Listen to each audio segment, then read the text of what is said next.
What's up, everybody? Hope everyone is having a great evening so far. Tonight, we have a very special guest. When I think of the true definition of a Miami Hurricane on the field and off the field, this is one of the first names that come to my mind.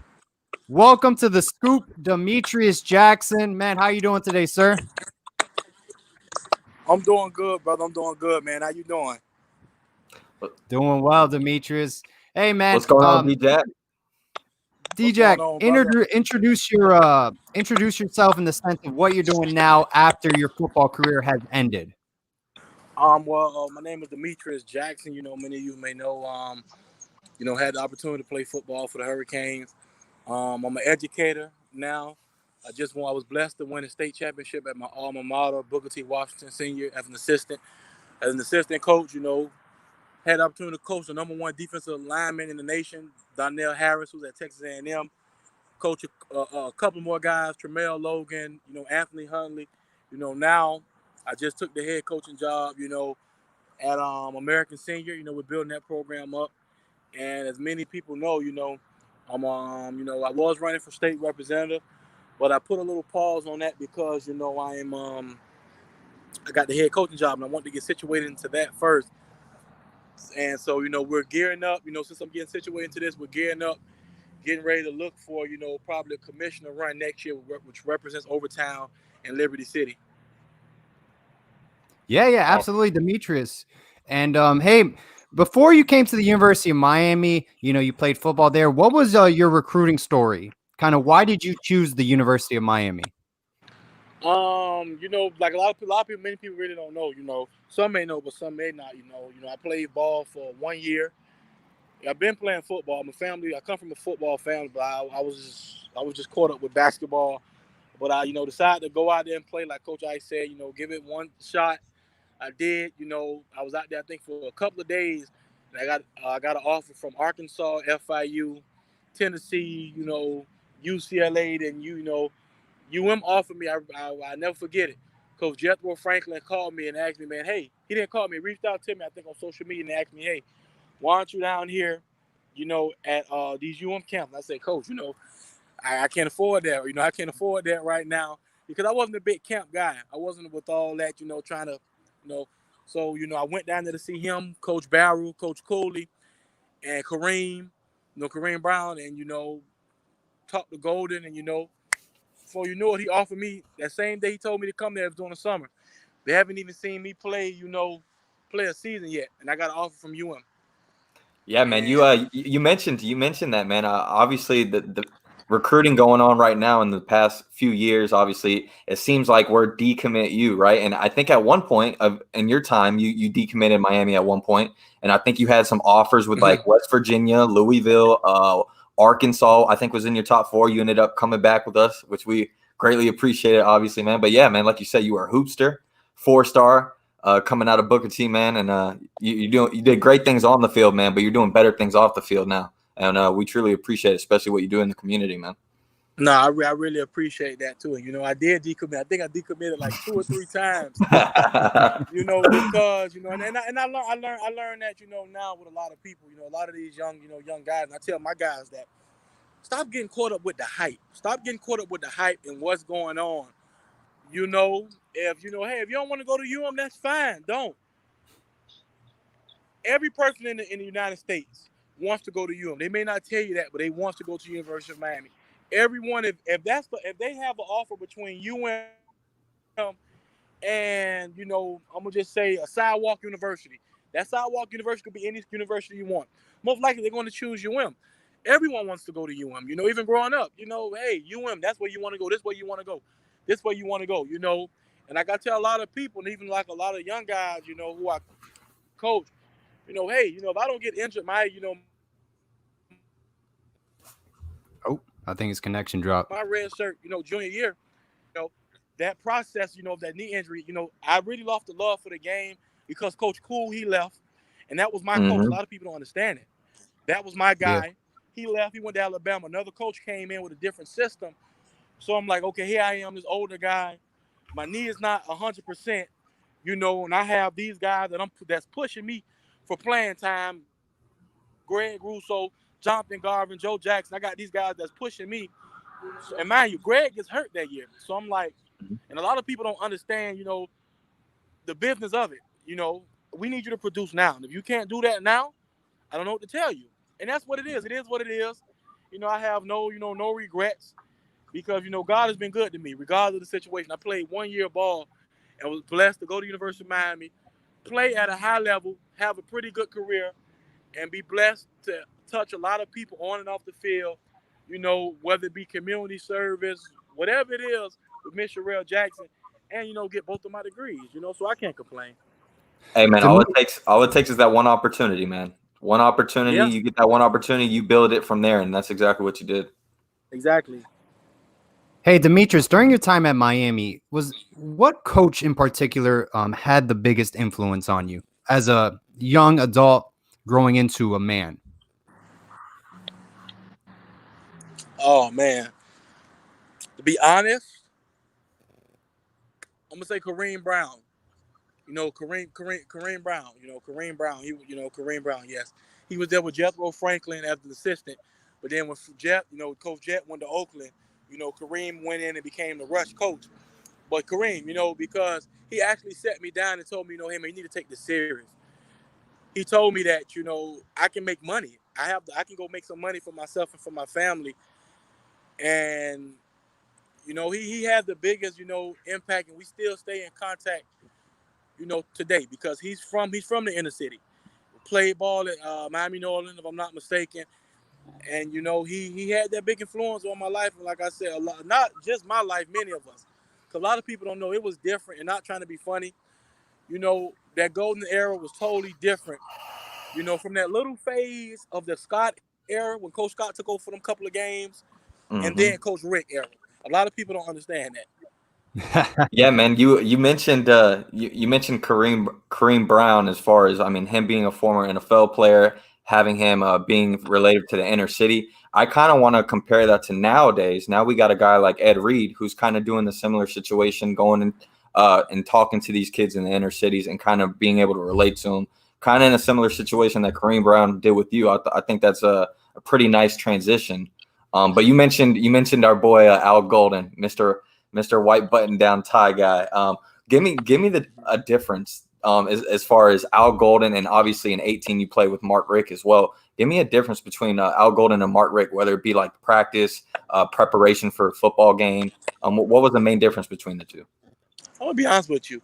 When I say culture is different, and when I say culture because I'm a defensive guy, I come from I'm the defensive side, and I'm not trying to be funny when I say this, because Coach D'Onofrio and Coach Golden gave me the opportunity. They gave me that scholarship. I'm not gonna say gave. I earned the scholarship to come to University of Miami and play, play football.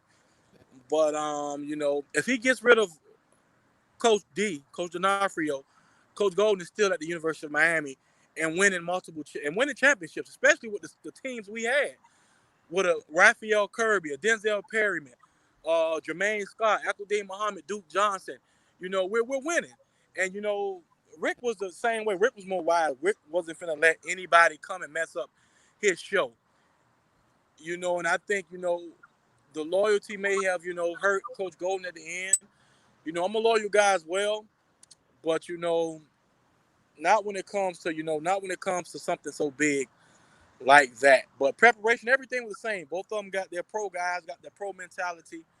Approached every game the same. We prepared like pros. That's why you see some of these guys that sit in the NFL. That's even I wasn't here when Coach Shannon was here, but some of them guys Shannon coached still in the NFL. Travis Benjamin, the University of Miami. I don't care who's the coach. The system is here that prepares you to be ready for the NFL when you get there. And I can't say that about every university. I can't say that about every university. You look at guys at Florida State. Yeah, you got guys there, but hey, some of them still not there. Every guy that I played with that mostly came in with my class, they're in NFL. Chris Herndon, David Njoku, Chad Thomas. I was just about to say my boy Major 9. If Kendrick Norton doesn't have that injury, he's still in the NFL. R.J. McIntosh, Mike Smith had a tryout with the Buffalo Bills. Terry McRae could have had a tryout, but he didn't, pursue it. Mike Jack. Even myself, the Detroit Lions and all these other teams reached out to me, but I didn't want to pursue it anymore. Absolutely. Hey, Demetrius, man, that 2016 season, winning the Russell Athletic Bowl game, you guys did something. That team did something at Miami that was not accomplished in the past for quite a while. Finishing 9-4, winning a bowl game. What were some characteristics that 2016 team had, which led to that such a successful season? Did his connection drop? I think it might have. Let's get him back in. Boom. Hey, but while Demetrius Jackson is coming back on, Corey Collier did commit to Florida, like we spoke about in our last live show. That was the expectation. All right, he's coming back on. Oh, Hey, I'm Demetrius, sorry. you're back I'm on? sorry. The signal went out.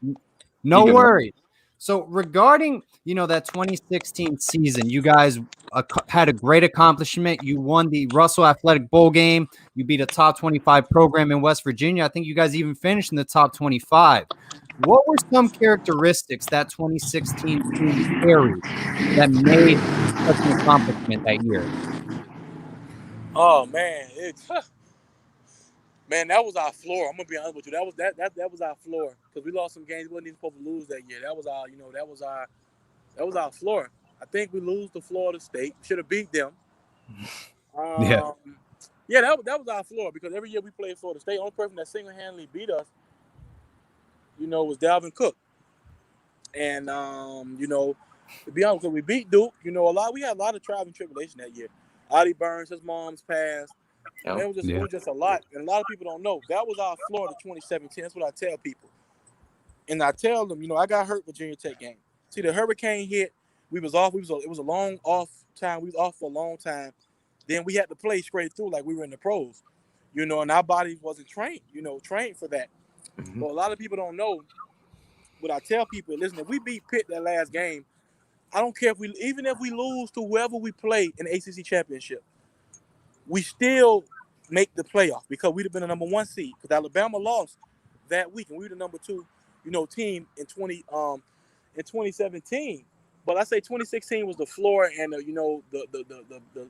layout, the blueprint to 2017, man. Because I believe 2017 we were supposed to win the championship. We had everything together. Everything was in place. Yes, we just had Mark got hurt, Chris got hurt, I got hurt, Amon got hurt. A lot of guys got hurt. Yeah, man. That I was just gonna say, man. You mentioned the 2017 season, and that felt like the spotlight for all of us, man. It felt like the University of Miami was back, and I mean, you want to talk about a highlight moment, man? That was your only, I believe, against Syracuse. You had an interception, your only interception of your career at the year. You remember that, right? Back. Yep. I was just about to say I wanted to see what you said, but yeah, man. Yeah, man I gave it.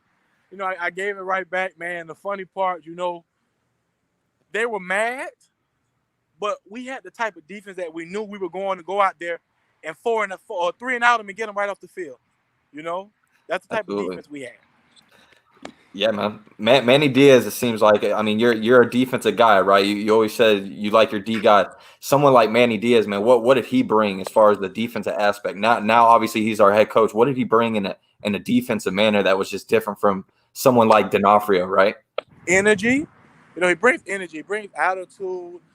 He brings that swag about himself, and that's why I'm looking forward to him taking back over the defense, this year. He just brought everything, and he made you want to play for him. He kept it simple. He didn't confuse nobody, and he brought pressure. He allowed us to be creative and mix it up. Hey, Demetrius, after you got your degree from the University of Miami, what kind of inspired you to run for office? I'll be honest with you. When I got hurt, I had an opportunity to sit down and think to myself, hey, man, I've been wanting to run for office, but, if I do come out, what I want to do it, this and that, I don't believe in, waiting till you're 30-something, 40-something to run. I don't believe in, I don't believe in that. And that's just stereotypical, what our society says, what this should be, what that should be.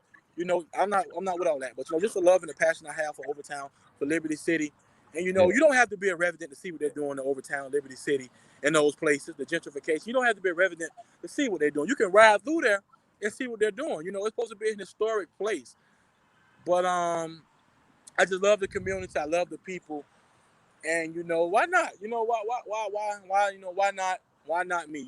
I'm not just an average person. I don't like being average. I don't like sitting down on my butt when I know I can make a change or help somebody do something. Demetrius, man, I got to be honest, man. Every time I hear you talk as a person regarding, political topics, I remember your interview a long time ago with Orange Bowl Boys. We politicians, yeah, they always have this stereotype, they're lying. But when you talk, man, you talk from the heart. It's genuine, and you really want to make an impact in your community. Why do you think? Do you just want to stay local and just, work with the community? Like, is it because of just it's your home, it's your passion, it's your people, that you just want to make a difference? What really sparked that plug for you? Yes, and I think what sparked is me staying home. That's one of the reasons why I want to stay home to go to the University of Miami. I want to stay home to help my mom with my brothers. Because I know, a lot of people want to go away, but I just know, if I would have left, I probably would have had, one of my brothers, because the streets are so dangerous. And I just know how it is to be raised by a single mother. You have uncles, you have that and that, but nothing takes the place of a father. And our father passed away, but that's why I want to stay home and help the community. You know, and I think just going to the University of Miami, it gave me that fuel and gave me that motivation. I stayed home. I played ball here. People watch me play on Saturdays. Right after a big Florida State game, you could catch me walking in the community. I'm not that high, fancy guy. I'm not saying nothing wrong with it. Everybody's lifestyle is different. But, just that made me want to stay and help the people in my community. And who knows? Probably senator one day, Congress one day. But I just know, I just love to help in my community.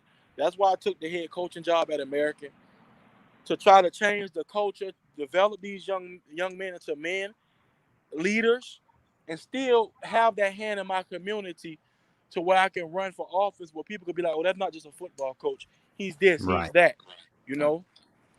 Yeah, man. I love. I mean, we love the way you played on the field, man. But you see that transition of what you're doing in the community and what you're preaching, man. You take that same mentality that you had on the field and use that aggressiveness towards things off the field in your community. You attack things head on, and you don't like to wait for things. You like attacking at full force, kind of like how you deal with a quarterback, man. And we love to see stuff like that, especially in the community. But you talked about being a first-year head coach at American, man. What are some of these lessons that you're telling these kids that they need to learn from, or just some good advice that you would tell some of these players? Basically, just compete, man. Just the same things I learned at Booker T. Washington Senior High School when we won a national championship my senior year, and when I came back and just won a state championship. I'm taking the same things Coach Mark Richt taught me. I want you to try your best, be on time, and be respectful. If you can do those three for me, I promise you everything will work. Everything will work out. Everything will work out. So, and those are three things. I'm not finna overcloud these young men because football is football. Mm-hmm. That's the easy part. If you do those three things I just said, and when I say be respectful, treat women with respect. Treat your mom with respect. Treat the man crossing you with respect. And I see now how we butt heads because this person want to take a knee, this person want to stand for the flag. Respect someone's opinion, especially if it's not hateful. I'm gonna respect your opinion. That's fine. Just respect mine, and we can coexist together like that. As long as it's not hateful. And that's just the lessons and morals I'm trying to implement in these young men to be great husbands if they choose to, be great citizens of society, and just do your best. Hey, Demetrius, first year head coach at American Senior High School. What challenges are you facing right now in your first year and that you're learning from? Basically just trying to turn the 2-8 program into a competitive program, compete. Everything is going to come because I don't forget my roots. I come from winning at Booker T, so I'm not stressed out or anything. I coach with arguably one of the best coaches in the state of Florida, Coach Tim Ice Harris, who's the head coach at Florida Memorial University right now. And I'm just excited, man. And I'm excited because we got kids to transfer in, and you can see as I'm talking about it, man. That's why I'm upset with everything that's going on. But hey, God's in control. But I'm excited. We're going to turn this program around, and when we do, you're going to hear people be like, "Dang, I didn't think they can do it because 2-8, we playing in MacArthur, South Broward, team you supposed to beat." And I'm not even being funny because when when you come from over that bridge over there in Overtown, it's teams that we supposed to be that don't supposed to be on the field with us. But we're going to, slowly get there, but compete. Compete. I need these guys to compete. No walking on the film, no none of that. Compete, and we'll be fine. Hey, Demetrius, if you want any positive advice, man, Booker T. Washington used to be a small middle school for a while. Then it turned into a high school. So potentially, man, you may turn American Senior High into a dynasty. You could be the coach to do it, man. Hopefully, I say hopefully, everything, I say it works itself out. So hopefully. For sure, man. And you talk about hopefully doing your thing over at American, and obviously our head coach right now, Manny Diaz, he was your defensive coach for a couple years, and we hopefully think that Manny Diaz will take us back to the promised land. Give the fans something that a lot of people may not know about Manny Diaz. Well, give us like a little tidbit or something that most fans might not think about Manny. He's not just a great defensive coordinator. He's a great head coach. And I urge the fans to be patient because sometimes the grass isn't green on the other side. You don't want this program to end up in wrong hands. A person that will come and tear down everything that we're trying to build back up. So just be patient. Let Coach Diaz, Coach Bandon, the boys coach. And everything gonna be fine. I promise you, everything gonna be fine. Just be patient. Be patient. A lot of people don't know. If you win those 2 games last year, the season is totally different because the morale of the team is different. So just be patient. Trust the coaches. Trust what's going on. Yeah, man. Unfortunately, with us Miami fans, man, we want that instant gratification, right? We can't wait for just about anything. As soon as we get a big time recruit, we're already ready for the next one. But yeah, man, I think the problems in the past, like you were talking about before, with guys like Al Golden and Mark D'Onofrio, I think we had something building, but we didn't know how to take that next step, whether it be to change something the right way. And you look at a guy like Manny Diaz, it was his first year last year. And I think the thing you learn the most during your first year of anything, right? I mean, riding your bike, learning how to write, learning how to read. You're going to make mistakes. The key is learning from your mistakes and changing them, right? And I think you see exactly Manny Diaz doing that. So we're hoping for nothing but the best moving forward. Of course. Hey, Demetrius, if you had to give a speech right now and you were talking to the 2020 Miami Hurricanes, what would you tell them for this upcoming season? I would tell the 2020 Hurricanes just to trust the process, have fun, and then block out the noise. Other than that, everything will work itself out. I'm a man of few words. I just believe in action and putting the work in. But if they do that, they'll be fine. Yeah, absolutely, man. Hey, what's in the future for you, Demetrius? Do you want to work in the college level, stay in the political, industry, or do you just want to stay local and just develop young men into grown, successful men in the future and be the head coach at Booker T. Washington per se in the future? I'm gonna be honest with you. Whatever, I can say this, I can say that. But whatever God's plan is for me, honestly, whatever His plan is for me, I open my arms widely and receive it abundantly. So whatever He wants me to do, whether that be going to college to coach, or being the next governor, whatever it is, I'm open for it because I love both. So as long as I'm helping people, I'm fine with it. Oh, absolutely. For sure, man. And this whole time, man, we've been talking about college football, but as we all know at this given moment, man, it seems like college football may be on pause, right? And you put out a tweet a little bit earlier today, man, and I kind of retweeted it, said we're gonna talk a little bit about it, man. And it's pretty interesting because you being a football player, and everything you've done, you actually think that if you were to have a son, that you probably wouldn't think it was best that he played during what's going on right now. Give us a little bit more detail about that and why you feel like that. The reason I say that is because, the NCAA already has a hard time protecting the student athletes. Colleges have a hard time doing what's in the best interest of the student athletes. And right now, you're actually seeing the transparency and the clear motive that, it's not about what's best for the student athlete. It's about money. So, they're tricking these student athletes saying, hey, we want you to play. We want to play. It's about money. That's what it's about. If you don't play, budgets get cut. People don't make money. And honestly, I'm not in the business of risking anyone's life because I know a few people that's died from this thing. I had a few family members, that had this thing. I mean, really close family members that don't beat it, but they had it. Yeah. And you just want these guys to be safe, and that's my biggest thing. Be safe. We're not God. You can't outsmart a virus. This is flu. How people are saying it. Just from what experts are saying. I'm not a doctor. I'm not an expert, but what we have to do is be careful. Definitely, man. And you talk about safety, and I mean, there's really no better person right now, honestly, to ask than you because you're in these communities all the time.